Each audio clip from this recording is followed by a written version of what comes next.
(5분) 동안의 통찰. 동서고금을 막론하고 여러 저서와 기타 창작물에서 시는 단골 소재로 등장한다. 그러나 신에 관해 이렇게 수없이 많은 이야기를 하면서도 막상 근본적으로 짚고 넘어가야 할 부분은 다루지 않는 경우가 많다. 바로 우리가 신의 존재를 이해하는 것 자체가 가능한 것인가? 인간이 신의 존재나 뜻에 대해 말하는 것 자체가 타당성이 있는가 하는 질문이 그것이다. 물론 픽션의 형태로 혼자 상상의 나래를 펴는 것이야 개인의 자유이겠지만은 실제로 이러이러한 특성의 신이 존재하며 신의 뜻과 섭리는 이렇다라고 공표하거나 가르치는 것은 전혀 다른 문제가 된다. 이에 본 영상에서는 인간이 과연 신의 존재를 이해할 수 있는가? 혹은 신의 뜻을 헤아릴 수 있을까? 라는 근본적인 의문에 대해 한번 헤아려 보려 한다.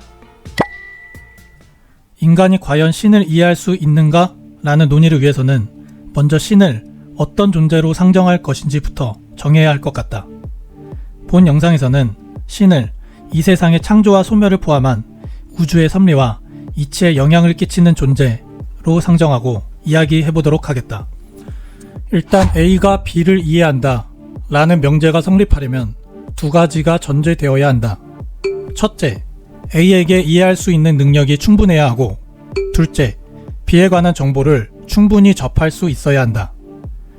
불행하게도 이 두 가지 전제는 인간이 가진 근본적인 한계 때문에 모두 크게 방해를 받는다. 인간의 근본적 한계를 몇 가지로 분류하자면, 첫째, 인식적 한계가 있다. 우리는 생물학적으로 포유류이다. 정보를 수용할 때 수많은 감각기관을 거쳐 뇌라는 필터를 통과해야만 인식이 가능하다. 세상을 복사해서 붙여넣기 하듯이 있는 그대로 인식하는 것이 아니라 인간의 시스템에 맞게 변형이 된 형태로 인식한다는 것이다. 그것도 인간의 감각기관이 수용할 수 있는 아주 제한적이고 국소적인 부분만을 취해서 말이다. 다른 생물과 비교해보면 그 차이를 실감할 수 있다. 파리는 0.1의 온도 차이도 감지할 수 있어 끊임없이 돌아다니게 된다. 개미는 페로몬으로 디테일한 의사소통을 한다. 오리 너구리는 전기장으로 세계를 파악하며 박쥐는 초음파를 발생시켜 100만 분의 1초의 시간차를 감지해 1mm의 거리 차이도 구분한다. 그러니 인간에게는 평온해 보이는 환경도 다른 동물에게는 매우 시끄럽고 어지럽고 복잡한 세계로 느껴질 수 있다. 영국의 과학 저널리스트 에드 용은 모든 유기체는 자신의 감각으로 접근할 수 있는 세계의 아주 작은 부분만을 인식한다고 이야기한다. 그러니 인간은 전지전능한 신은커녕 그가 창조한 세상에 대해서도 매우 국소적으로 체험하고 있을 뿐이다. 둘째, 사유적 한계가 있다. 철학자 비트겐슈타인은 여러 연구를 통해 언어는 단순한 의사소통 도구가 아니라 사고의 기본 구조에 영향을 미친다는 것을 밝혔다. 물론 언어가 사고의 모든 것을 포괄하지 않는다는 반론도 있지만 우리의 사고는 적어도 생물학적 한계를 크게 벗어나지 못하며 특히 논리적 사유와 기록은 언어로 할 수밖에 없다. 결국 신에 관해 이야기하는 어떠한 기록물이나 논의는 모두 인간의 언어로 이루어진다는 것이다. 인간은 3차원에서 4차원의 존재이지만 현대 수학과 물리학이 밝힌 바에 따르면 우주가 10차원에서 11차원으로 이루어져 있을 가능성까지 이야기한다. 하지만 이것도 어디까지나 인간의 언어적 사유를 통해 상상한 것에 불과하다. 전 우주를 관장하는 신이라면 아예 인간이 상상도 해보지 못한 전혀 다른 차원의 개념일 확률이 매우 높다. 그러니 인간이 신을 이해할 가능성은 적어도 같은 차원에 존재하는 개미가 인간의 생각을 이해할 가능성보다도 훨씬 낮아 보인다. 셋째, 환경적 시대적 한계이다. 우리가 살고 있는 세계는 그 시대를 관통하는 패러다임이 있다. 인간은 자신이 처한 시대에 통용되는 세계관과 가치관으로부터 결코 자유로울 수 없다. 세계관은 문화를 형성하고 그러한 사회적 환경으로부터 자유로운 인간은 존재하지 않기에 필경, 선입견과 편견을 가지게 된다. 실제로 오래된 성전이나 경전에는 여성을 재산 취급하거나 천동설에 기반한 설명을 하는 등 현재로서는 부적절해 보이는 당시의 시대상을 반영한 내용들이 매우 많다. 오랜 시간이 지나면 우리가 현재 가지고 있는 가치관이나 세계관도 다소 이상해 보일 수 있는 법이다. 그러니 이는 한 시대를 살다 갈 뿐인 인간이 가지고 있는 근본적 한계라 할 수 있다. 앞서 말한 세 가지 한계 이전에 전 우주를 관장하는 신의 입장에서 볼 때 인간의 위치가 얼마나 보잘것없는지도 한번 생각해 볼 필요가 있다. 지구의 나이를 1년으로 가정하면 최초의 인간은 12월 마지막 날에 겨우 등장하며 24시로 가정했을 때는 자정을 불과 40초 앞둔 23시 59분 20초에 등장한다.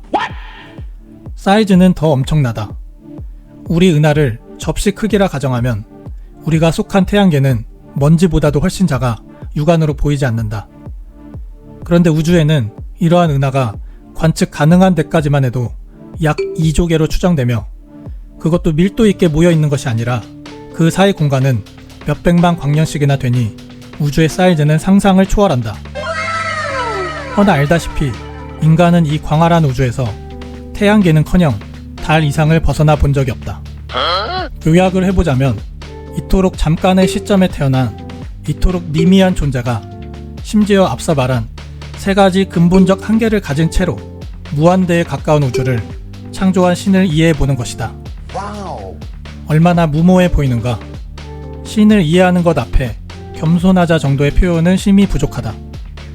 신의 존재를 제대로 이해할 가능성을 수학적으로 표현하면 거의 제로에 가깝지 않을까. 내 주변에는 사랑을 실천하는 종교인, 신앙인들이 여럿 있다. 그들을 진심으로 존경하고 존중하며 그 삶과 신앙생활의 가치 자체를 비하하거나 깎아내리고 싶지는 않다. 하지만 실상은 인간의 욕구를 투사한 것임에도 신의 이름으로 신성 불가침의 영역을 만들어 다소 폭력적이고 차별적인 문화들이 여전히 지속되고 있는 부분들에 대해서는 반드시 꼭 제고해야 한다 생각한다. 기독교 작가 C.S. 루이스는 어떤 것이 옳기 때문에 하나님이 명령하는가, 하나님의 명령이기에 옳은 일이 되는가 라는 논제에 단연코 전자의 입장을 지지한다고 말했다. 전자는 우리가 가장 옳다고 생각하는 것이 신의 뜻일 거라는 바텀업의 논리이며, 후자는 옳고 그름은 신의 권력에서 나온다는 탑다운 방식의 논리이다. 후자의 논리는 매우 위험하다. 앞서 말한 이유로 인간은 신에 대해 너무나 보잘것없는 이해를 할 수밖에 없는데 섣불리 절대적 영역을 먼저 상정하는 것이 되기 때문이다. No. 그러니 우리가 처한 현실을 생각할 때 옳은 것이 과연 무엇인지 매우 겸손하게 찾아가야만 조금이나마 신의 뜻에 가까이 갈 수 있지 않을까? 끝! 여러분의 생각을 댓글로 남겨주세요. 구독과 알림 설정을 하시면 더 빠르게 영상을 찾아보실 수 있습니다.